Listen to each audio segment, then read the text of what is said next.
صلی اللہ علیہ وسلم کے وصال ظاہری کے ایام قریب آئے تو حضور نے سرخ پٹی باندھی، تیز بخار ہے نبی کریم کو، 2 صحابہ سہارا دے کے مسجد میں لائے، نبی پاک علیہ السلام کو بظاہر سہارا دے کے لایا گیا۔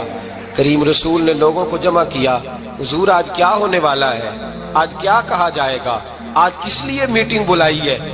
نبی کریم کے کل صحابہ جب مسجد میں جمع ہوئے تو کھچا کھچ مسجد بھری ہے۔ وصال ظاہری سے چند یوم پہلے کی بات، نبی پاک نے فرمایا آج تمہیں کوئی جہاد کی ترغیب نہیں دینی، آج کوئی نیا پیغام نہیں دینا، آج تمہیں بتانا ہے کہ رب نے اپنے بندے کو اختیار دیا ہے، چاہے تو دنیا میں رہے، چاہے تو اس کی بارگاہ میں حاضر ہو جائے۔ اس عبد نے بارگاہ ربوبیت کی طرف لوٹنے کا ارادہ کر لیا ہے۔ حضرت صدیق اکبر رونے لگے تو صحابہ نے کہا تمہیں کیا ہوا؟ کہنے لگے سمجھ نہیں رہے، کسی کی بات نہیں کر رہے، نبی پاک تو اپنی بات فرما رہے ہیں، اس نے جانے کا ارادہ کر لیا۔ سنیے میرے بھائی، محبوب پاک نے فرمایا بھائی کسی شخص کو میری طرف سے کوئی تکلیف پہنچی ہو تو بدلہ لے سکتا ہے، بدلہ لے سکتا ہے، کسی کو تکلیف پہنچی ہو۔ صحابہ پھوٹ کے رونے لگے، محبوبہ کرم ہی کرم ہوا ہے، رحمت ہی رحمت آئی، آپ کے بارے میں گمان کرنے والا بھی دائرہ ایمان سے نکل جائے۔ حضور آپ کیا فرما رہے ہیں؟ فرمایا نہیں بھائی اٹھو۔ پیچھے سے جناب عکاشہ بن محصن اٹھے، ہاتھ کانپتے ہیں، آگے بڑھے، کہنے لگے یا رسول اللہ، ایک جنگ کے موقع پر آپ نے درہ مارا تھا، ننگی پیٹھ پر صفیں سیدھی کراتے، بات دل میں رہ گئی ہے، میں نے بدلہ لینا ہے۔ نبی کریم نے فرمایا بلال دوڑ کے جاؤ، فاطمہ کے گھر درہ پڑا ہے، درہ لاؤ۔ سیدنا بلال حبشی کہتے میں گیا، دستک دی، سیدہ طیبہ طاہرہ حضرت فاطمہ فرمانے لگی بلال کیسے آئے ہو؟ اماں جی وہ درہ چاہیے تھا۔ سیدہ کو تشویش ہوئی، کہنے لگے بلال نہ تو جنگ پہ جانا ہے، نہ جہاد ہے، نہ کوئی ایسا موقع ہے، حضور کی تو طبیعت مبارک بظاہر بڑی علیل ہے، درہ کیا کریں گے؟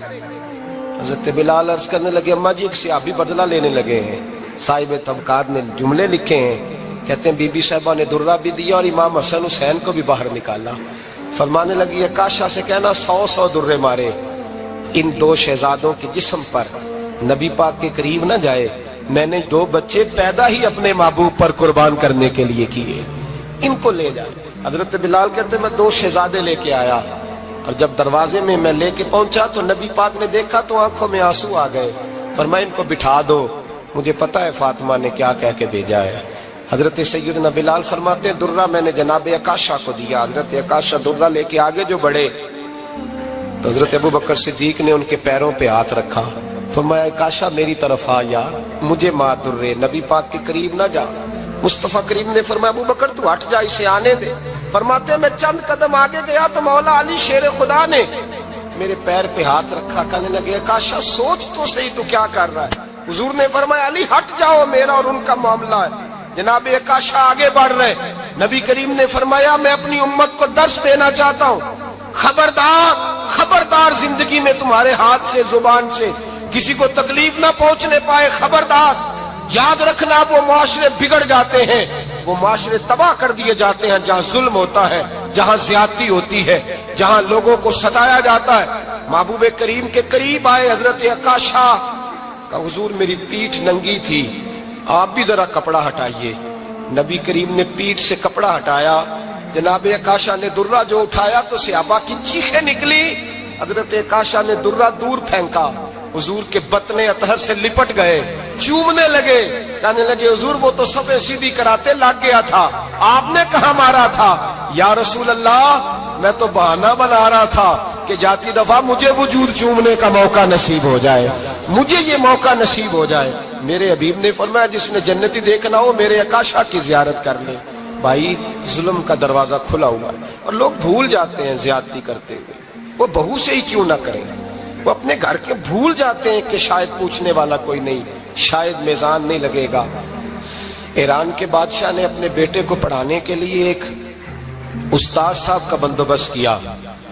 استاد صاحب کو کہا کہ میرے بچے کو دین پڑھائیے، میں چاہتا ہوں کل اس نے عنان حکومت کو سنبھالنا ہے تو یہ دین سے آگاہ ہو جائے، اس کو کچھ سکھائیے، پڑھائیے۔ بہت نیک بزرگ بڑے درویش عالم پڑھانے لگے، اسباق مکمل ہو گئے، دین کے اسباق قرآن مجید پڑھایا، احادیث طیبہ کا درس دیا، اصول فقہ سے روشناس کرایا، جب بچے نے مکمل تعلیم حاصل کر لی اور آمین ہو گئی، دستار ہو گئی، فارغ ہو گئے، تو پھر ایک دن استاد صاحب نے کہا بیٹے کل تم نے ضرور آنا ہے، کچھ بات کرنی ہے۔ شہزادہ گیا ملنے استاد صاحب سے، استاد صاحب نے کنڈی لگا لی، ہاتھ میں درہ پکڑ لیا، مار مار کے پورے وجود کو زخمی کر دیا، کوئی غلطی نہیں، کوئی بات نہیں، مارا۔ اب بچہ آیا آ کے بادشاہ سلامت سے کہا کہ ابا جی سمجھ نہیں آئی، بڑا مارا ہے استاد۔ تو سیانے تھے نا بادشاہ، یہاں تو قاری صاحب روز کٹہرے میں کھڑے ہوتے ہیں، مولوی صاحب آپ نے میرے بچے کو کیوں مارا ہے؟ آپ 8,000 کے مولوی ہیں، میرا کئی کروڑ کا بچہ ہے، سویرے بدل لیں گے، خبردار آپ نے بچے کو ہاتھ لگایا، اپنی حیثیت میں رہے معاذ اللہ۔ جو قومیں استادوں کو کٹہروں میں کھڑا کرتی ہیں وہ ترقی نہیں کر پاتی، جو استادوں کو کٹہروں میں روز کھڑا کرتے ہیں۔ کہا ابا جی بڑا مارا ہے، تو والد بڑے سمجھدار تھے، کہنے لگے بیٹا استاد باپ ہوتا ہے، وہ زیادتی نہیں کرتا، کوئی بات ہوگی میں تیرے استاد کو کٹہرے میں نہیں بلاؤں گا۔ اماں سے بات کی، اماں کہنے لگی بیٹا میں تیرے باپ سے کیسے بات کروں، ڈرا تھا۔ وقت گزر گیا، 22 سال بیت گئے، 22 سال گزر گئے، بادشاہ کا انتقال ہوا، شہزادہ تخت پہ بیٹھا، پہلا حکم یہ دیا کہ میرے استاد کو بلاؤ، پہلا حکم۔ استاد جی بوڑھے ہو گئے تھے، چھڑی کے اوپر ٹیک لگا کے آئے اور بھویں سفید ہو کے جھک گئی تھیں، یوں آنکھ کھول کے بڑی مشکل سے دیکھا، کہنے لگے شہزادے حکم ہو۔ کم میں شہزادہ نہیں، اب میں بادشاہ بن گیا ہوں۔ استاد جی 22 سال بیت گئے، آپ نے مارا تھا، پر وہ درد چونکہ زیادتی کی تھی، میرا قصور کوئی نہیں تھا، تو نہ میری روح سے درد گیا ہے نہ میرے جسم سے گیا ہے، میں بے اختیار تھا، پوچھ نہیں سکتا تھا، آج با اختیار ہوا ہوں۔ سب سے پہلے پہلا حکم آپ کو دیا، بلایا ہے، بتائے کیوں مارا تھا، کیوں مجھے مارا تھا، میری زیادتی بتائے۔ تو استاد، بوڑھے استاد کی آنکھیں آنسوں سے بھر گئی، کہنے لگے بیٹے بس آج کے دن کے لیے مارا تھا، یہ جو دن آ گیا نا میری زندگی میں اس لیے مارا تھا، یہ میں چاہتا تھا میری زندگی میں وقت ہے، آج کے بس میری مراد پوری ہو گئی۔ کہا صاحب کس لیے، مجھے بھی سمجھائے۔ آپ فرمانے لگے کتنی دیر ہو گئی تجھے مار کھائے ہوئے، کتنا زمانہ بیت گیا؟ کہنے لگا 22 سال۔ فرمایا زخم بھولے تو نہیں، درد ختم تو نہیں ہوئی، تمہیں بات 1 منٹ کے لیے بھی تمہارے حافظے سے محو تو نہیں ہوئی؟ کہا استاد جی روز رات کو یاد آتی، روز خیال آتا تھا۔ استاد کہنے لگے بھائی تو بے اختیار تھا، پوچھ نہیں سکا، 22 سال تجھے یاد رہا، مجھے پتا تھا تو ایک دن حکمران بنے گا، میں نے تجھے اس لیے مارا تھا کہ بیٹے یاد رکھنا، کسی پہ ظلم نہ کرنا، اگر تجھے 22 سال تک یاد رہا ہے تو جس پر تو ظلم کرے گا اسے بھی قیامت تک یاد رہے گا، اور یہ یاد رکھنا تو آج با اختیار ہوا تو تو نے مجھے بلا لیا ہے، قیامت کے دن غریب با اختیار ہو جائیں گے، مظلوم با اختیار ہو جائیں گے، وہ با اختیار ہوں گے للہ الواحد القہار، رب کریم کی بارگاہ کے اندر ان کا اختیار ہوگا، اکیلے اللہ کی حکمرانی ہوگی، پھر وہ بلائیں گے بڑے بڑے کج کلہ، دنیا میں جن کی پگڑیاں اونچی تھی وہ سر جھکائے کھڑے ہوں گے، دنیا میں جو ڈکٹیٹر بنتے تھے ان کی پشتیں لال ہوں گی، ان کو غدار لکھا جائے گا، قیامت تک نہیں بھولے گا۔ ظلم کرنا تو سوچ سمجھ کے کرنا، اتنا کرنا جتنا تم سہ سکتے ہو، اتنی زیادتی کرنا جتنی قیامت میں تم برداشت کر سکتے ہو۔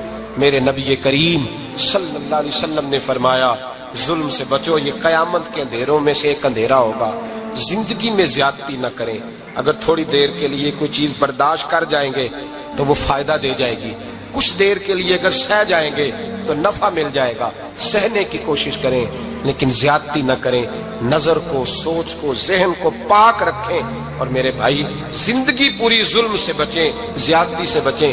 امیر المومنین حضرت جناب سیدنا عمر فاروق رضی اللہ تعالیٰ عنہ رات گھر میں تھے تو رونے لگے، بڑی دیر تک روتے رہے۔ والدہ اٹھی تو صاحبزادے سے کہنے لگی پتہ کرو تمہارے باپ کو کیا مسئلہ ہے۔ شہزادے آئے، کہنے لگے امیر المومنین والد گرامی کیا ہوا؟ تو حضرت عمر فاروق کہنے لگے بیٹا اپنی اماں کو بلاؤ۔ والدہ آ گئی، کیا بات ہے، کچھ طبیعت خراب ہے تو حکیم کا بندوبست کیا جائے۔ تو حضرت عمر کہنے لگے کچھ بھی نہیں، آج مسجد سے نکلا ہوں تو نبی پاک کے صحابہ میری تعریفیں کر رہے تھے۔ یہ حضرت فاروق اعظم کے وصال کے قریب کے دن ہے، تعریف ایک تو حضرت یہ رونے کی بات ہے کہ خوش ہونے کی؟ آپ فرمانے لگے نہیں، سوچتا ہوں باہر تو میں اچھا رہا ہوں، پتہ نہیں گھر میں ہی کوئی زیادتی نہ ہو گئی ہو، پتہ نہیں تمہارے ساتھ بھی میرے معاملات ٹھیک تھے کہ نہیں، صحابہ تو تعریف کرتے ہیں، رو رہا ہوں تمہاری وجہ سے ہی نہ الجھ جاؤں، بیوی ہی نہ کہے میرا حق ہی ادا نہیں کیا۔ یہ لفظ کہتے کہتے پہاڑ ہے یہ شخص، کیسر و کسرا کامتے ہیں۔ حضرت عمر رو پڑے، بی بی سے کہنے لگے مجھے اللہ کی رضا کے لیے معاف نہیں کر دیتی؟ میرے اوپر بوجھ تھا امت کا، میں ساری رات مدینے کی گلیوں میں پھرتا تھا، دن سارا مسجد میں گزرتا تھا، میں تجھے وقت نہیں دے پایا، معاف نہیں کر دیتی؟ تو زوجہ کہنے لگی نہیں عمر، میں نے بھی زندگی میں اپنا کوئی سکھ چین نہیں دیکھا، کوئی چاؤ پورا نہیں کیا، میں کیسے معاف کر دوں؟ میں نہیں معاف کرتی۔ حضرت عمر زمین پہ بیٹھ گئے، رونے لگے، کہنے لگے چل معاف کر دے۔ کہنے لگی ایک وعدہ کرو، قیامت کے دن رب کریم کی بارگاہ میں میری سفارش کرو گے؟ اللہ کی بارگاہ میں عرض کرو گے کہ اللہ اچھی تھی، مجھے کپڑے دھو کے دیتی تھی، روٹی پکا کے دیتی تھی، میری عزت کی محافظ تھی؟ جناب عمر کہنے لگے تیرے ساتھ وعدہ ہے، رب اپنے فضل سے عمر کو جنت دے گا تو عمر تجھے جنت میں ساتھ لے کر کے جائے گا، تیرے ساتھ وعدہ ہے۔ میرے بھائی جن کے دلوں میں احساس تھا کہ ہم سے کوئی زیادتی نہ ہو جائے کسی جگہ، وہ تو یہاں تک معاملہ کرتے تھے، یہاں تک ان کا خیال رہتا تھا۔ عزیزو، ایک تو نظر میں حیا پیدا کریں، والدین کی بہت بڑی ذمہ داری ہے۔ لاکھوں بچے مرضی کی شادیاں کر رہے ہیں، ہزاروں گھر اجڑ رہے ہیں، یہ وہ والا زہر ہے جو ہر گھر میں تیزی سے پھیلتا چلا جا رہا ہے۔ پہلے ہم کہتے تھے کہ بچہ باہر نہ نکلے، اب کہتے ہیں اللہ کہیں موبائل لے کے تنہا نہ بیٹھ جائے، کہیں تنہا نہ بیٹھ جائے، کیا بنے گا اس کا اگر یہ گندگی اور یہ ایسا نشہ ہے جو اجاڑ کے رکھ دے۔ بخاری شریف میں حدیث ہے، قاضی ایاز مالکی رحمۃ اللہ علیہ نے بڑی تفصیل سے لکھی ہے، راوی حضرت انس بن مالک ہیں۔ ایک بندہ بڑی دور سے آیا نبی پاک صلی اللہ علیہ وسلم کی زیارت کے لیے، بڑی دور سے۔ عرب کے جو سردار ہوتے تھے ان کے بڑے ناز نخرے ہوتے تھے، وہ خیر آج بھی ہیں، پروٹوکول کا ماحول آج بھی، یعنی وزیر صاحب کے آگے دو چار گاڑیاں نہ ہوں تو ان کو مزہ ہی نہیں آتا، پولیس والے آگے پیچھے بھاگیں تو حالانکہ ان کو نہیں پتا کہ جو پولیس والے آگے پیچھے بھاگ رہے ہیں نا، یہ حکومت بدلی تو گرفتار کرنے بھی انہوں نہیں آنا ہے، لیکن وہ بڑا مزہ آتا ہے جب لوگ گاڑی کے پیچھے بھاگتے ہیں۔ کیا بات ہے جناب، بڑی بات۔ اور ہماری طبیعتوں میں پتہ نہیں کون سی، تو نبی پاک صلی اللہ علیہ وسلم کی خدمت میں وہ شخص بڑی دور سے آیا، تو عرب کے بادشاہوں کا مزاج تھا، پروٹوکول بڑا چاہتے تھے، ان کا تو یہ طریقہ تھا کہ حکمرانی کرنی ہے جیسے بھی ہو۔ اگر کسی غلام نے دھوپ میں بندھا رہ گیا، اونٹ اور چھاؤں میں نہیں باندھا تو درے مارتے تھے، اور اگر اس نے کھول کے باندھ دیا تو پھر بھی مارتے تھے، کہتے تھے اتنا سیانا ہو گیا تو انہیں پوچھا ہی نہیں، خود بخود ہی باندھ دیا۔ وہ شخص حضور کی بارگاہ میں آیا اور بہت سارے لوگوں کے پاس کیونکہ وہ جاتا تھا اپنے سربراہ کا پیغام لے کے، تو وہ کانپ رہا ہے جب حضور کی بارگاہ میں گیا، ڈر رہا ہے۔ اب ذرا بات کو سمجھنا، نبی پاک صلی اللہ علیہ وسلم نے اس سے فرمایا کیوں ڈرتے ہو؟ سادہ آدمی ہے، دیہاتی ہے، بدو ہے۔ اللہ کے رسول نے تھپ کی دی، کیوں ڈرتے ہو؟ تو کہتے حضور مجھے آداب نہیں آتے اور مجھے ڈر آتا ہے، کوئی بات اگر ایسی ہو گئی آپ مدینے کی حکومت کے سربراہ ہیں تو کہیں آپ ناراض نہ ہو جائیں۔ حضرت انس بن مالک فرماتے ہیں بات کہاں کی تھی، پہنچ کہاں گئی؟ جب اس نے یہ کہا نا کہ آپ تو حکومت کے سربراہ ہیں، کہیں کوئی غلطی نہ مجھ سے ہو جائے، تو نبی پاک کی آنکھوں میں آنسو آ گئے، حضور رونے لگے، اور نبی پاک صلی اللہ علیہ وسلم فرمانے لگے نہ بھائی تو کسی حکومت کے سربراہ کے پاس نہیں آیا، نہ تو اس بیٹے کے پاس آیا ہے جس کی ماں گوشت کے خشک ٹکڑے کھا کے بھی گزارا کر لے گی۔ میں تو ایک غریب ماں کا بیٹا ہوں۔